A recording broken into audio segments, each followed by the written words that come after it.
Olá, IPCA! Hoje é quinta-feira, dia 8 de agosto de 2013. Estamos juntos há 431 dias lendo a Bíblia e hoje leremos os capítulos 7 e 8 do livro de Josué. Mais uma vez, a mensagem aqui tem a ver com a vitória pela obediência. Depois de ter experimentado uma vitória maravilhosa na cidade de Jericó, naquela batalha memorável, o povo de Israel se esqueceu dos princípios que deveria seguir obedientemente e experimentou a maior derrota narrada aqui no livro de Josué, que embora não tenha sido uma derrota expressiva do ponto de vista numérico, certamente foi uma derrota expressiva quanto ao fato de que o povo que vinha experimentando grandes triunfos se viu derrotado em função do seu pecado. O ponto que deve chamar mais a nossa atenção aqui, portanto, não é especificamente a quantidade de israelitas que morreram, mas o fato de que aquele povo que estava destinado à vitória experimentou derrota aqui por conta de seu pecado. Que pecado? Bom, evidentemente no texto, o maior pecado que é destacado aqui quando Deus fala a Josué no verso 11 que Israel pecou, é o pecado de Acã, o homem que tomou para si das coisas que deveriam ter sido consagradas a Deus entre os tesouros obtidos na batalha de Jericó. Acã vai ser apontado como este homem e quando confrontado com seu pecado vai dizer que ele viu entre os despojos uma boa capa babilônica, prata, uma barra de ouro e tudo mais e os cobiçou e os tomou. No entanto, aquilo que Acã chama de despojos de guerra, Deus havia chamado de coisas consagradas para si, no capítulo 6, verso 19. Ou seja, era importante entender a primazia de Deus e a supremacia de Deus sobre todas as coisas, que aquilo que Deus pede e requer para si é dele e não nosso.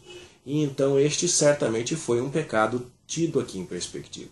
Mas há pelo menos outros dois erros cometidos pelos israelitas aqui.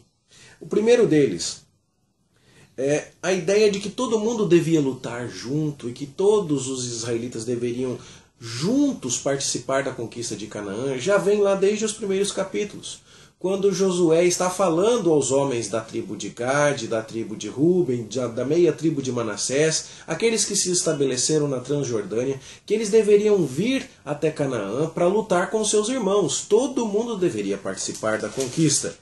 O versículo 1 do capítulo 8, quando Deus fala com Josué, diz: toma contigo toda a gente de guerra. E a ideia então era que todo mundo participasse disso junto. Mas, talvez por causa do excesso de confiança obtido na vitória contra Jericó, os espias enviados por Josué a Ai vieram dizer a ele: não suba todo o povo, suba só uns 2 ou 3 mil homens a ferir Ai. E esse conselho acabou sendo seguido por Josué. Não era para ter sido assim. Embora a questão não fosse o número, mas a unidade do povo e o fato de que o povo caminharia em um só espírito para as batalhas, esse princípio foi quebrado aqui.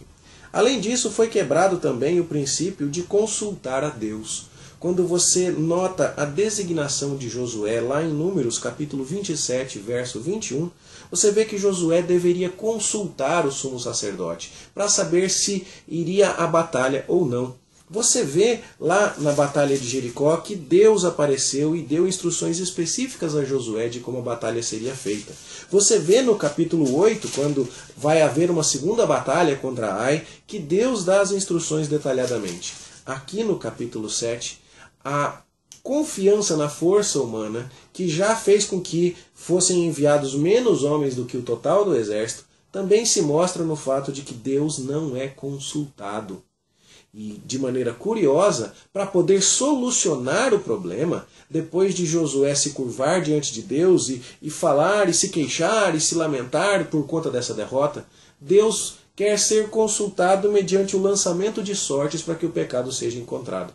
Ou seja, Deus está ironicamente dizendo: Josué, você não me consultou para saber se devia guerrear ou não. E agora você vai precisar me consultar para saber onde está o erro, para que o erro seja reparado, para depois então, seguindo as minhas instruções que você ignorou antes, reunindo todo o povo que vai caminhar em solidariedade, como você não fez antes, e confiando em mim, você obtenha a vitória que não teve na primeira tentativa feita por seus próprios esforços.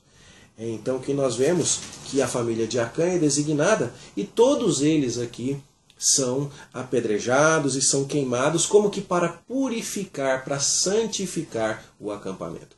Essa ideia nos choca um pouco. Nós, de famílias ocidentais, com padrões ocidentais, somos acostumados a responsabilizar indivíduos dentro da família e não a família como um todo.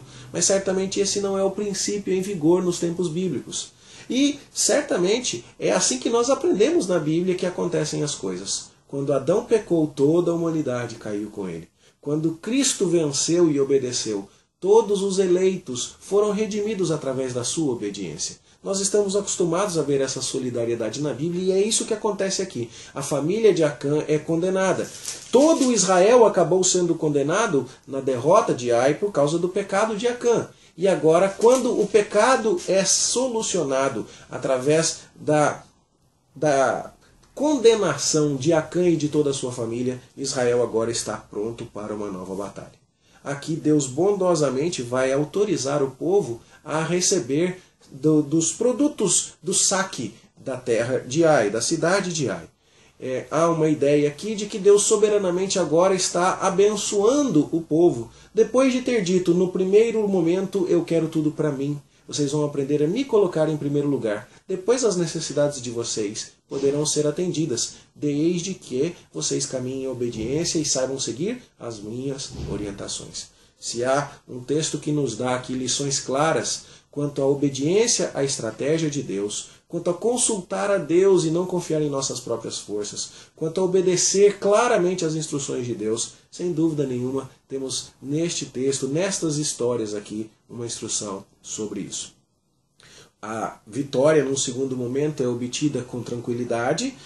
Há aqui a derrota total de Ai, o seu rei é condenado, e há então um monumento que é erguido, um montão de pedras, no verso 29 do capítulo 8, para novamente fazer o povo se lembrar das coisas. Há um monte de pedras que permanece até o dia em que estas palavras foram registradas por escrito, para dizer, veja o que aconteceu, está lá o rei, está lá a história, para você se lembrar, quando Israel resolveu obedecer a Deus, consultar Deus, agir como um único povo caminhando em solidariedade, obediente às normas de Deus, não confiando na sua própria força, houve vitória. Está lá um montão de pedras onde está sepultado o rei de Ai para contar para nós essa história. Mais uma vez, é hora de renovar a aliança. É hora de lembrar o povo de que precisa caminhar em estrita obediência. E é impressionante como isso vai sendo recorrente no livro de Josué. Aquilo que já havia sido feito anteriormente, a circuncisão, a celebração da Páscoa e outras medidas que foram tomadas para que o povo entendesse o seu papel pactual com Deus, novamente vemos acontecendo aqui. E Josué, então, cumpre algumas das determinações que tinham sido dadas a Moisés lá no livro de Deuteronômio. A ideia de edificar um altar a Deus de pedras não lavradas no Monte Ebal, conforme nós vemos determinado por Deus em Deuteronômio capítulo 27, versos 4 a 8. Depois, Josué também vai escrever uma cópia da lei de Moisés nas tábuas e vai fazer aquela cerimônia de pronunciar as maldições e as bênçãos. Para os desobedientes as maldições, para os obedientes as bênçãos, no território da região de Siquém, onde estavam os montes Gerizim e Ebal. Essa cerimônia está ordenada lá em Deuteronômio, no capítulo 11, verso 26, e também no capítulo 27, versos 12 e demais.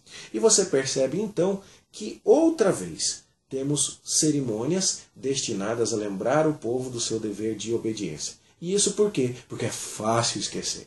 O povo tinha acabado de experimentar uma vitória maravilhosa em Jericó e precisou de uma derrota em Ai na sequência para se lembrar que as coisas não são automáticas, para se lembrar que Deus deve ser sempre buscado, consultado, obedecido e que seus princípios devem ser seguidos na mais estrita obediência. Esse é o segredo da vitória. Mais uma vez, portanto, vemos a temática de Josué sendo abordada através dessa ilustração. Essa é a história dos capítulos 7 e 8, quando vemos o erro de não se consultar ao Senhor. Amanhã, lendo os capítulos 9 e 10, vamos ver que o povo ainda falha nisso, e ainda toma medidas precipitadas, sem ouvir a Deus, e vai colher consequências novamente por causa desses erros. Mas isso nós estudaremos amanhã, se Deus nos permitir. Por hoje o assunto é esse, e eu convido você a orar comigo nesta hora. Oremos. Senhor, ajuda-nos, ensina-nos, para que caminhemos na dependência do Senhor, para que submetamos as nossas decisões e os nossos planos ao Senhor, e para que obedeçamos às Tuas instruções em tudo aquilo que formos fazer. Ensina-nos através desta história a depender do Senhor, a confiar no Senhor e a obedecer às Tuas normas, para que vivamos uma vida vitoriosa. Que saibamos submeter os desejos do nosso coração e os nossos planos de vida à Tua aprovação em oração, e que escutemos com atenção a Tua resposta, para caminharmos em estrita obediência a ela. Nós te pedimos isso em nome do Senhor Jesus. Amém. Bom estudo, boa leitura para você, e até amanhã, se Deus quiser.